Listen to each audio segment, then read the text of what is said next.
आज खुशियाँ मनावे चारों धाम, गली में मेरे राम आए हैं, गली में मेरे राम आए हैं, गली में मेरे राम आए हैं। मैं तो आरती उतारूं सुबह शाम, गली में मेरे राम आए हैं।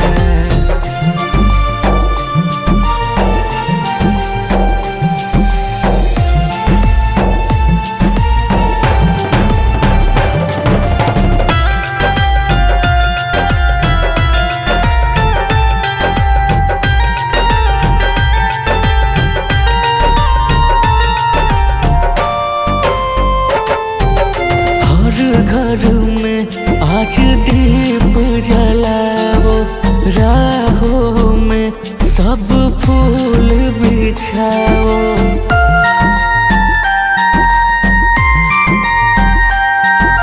हर घर में आज दीप जलाओ, राहों में सब फूल बिछाओ। साथ लक्ष्मण वीर हनुमान, साथ लक्ष्मण वीर हनुमान, गली में मेरे राम आए हैं, गली में मेरे राम आए हैं।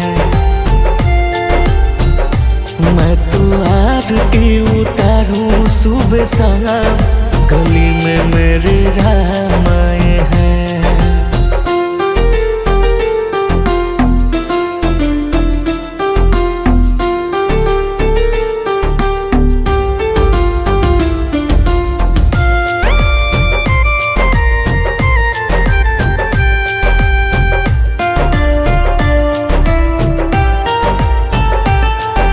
नाचो गाओ खुशियाँ मनाओ, मीठे फल सिया राम को खिलाओ।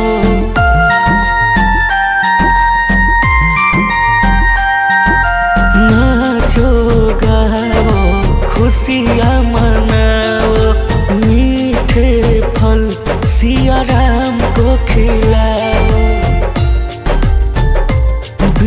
भजन गावो सुबह शाम, मुन्ना भजन गावो सुबह शाम, गली में मेरे राम आए हैं, गली में मेरे राम आए हैं।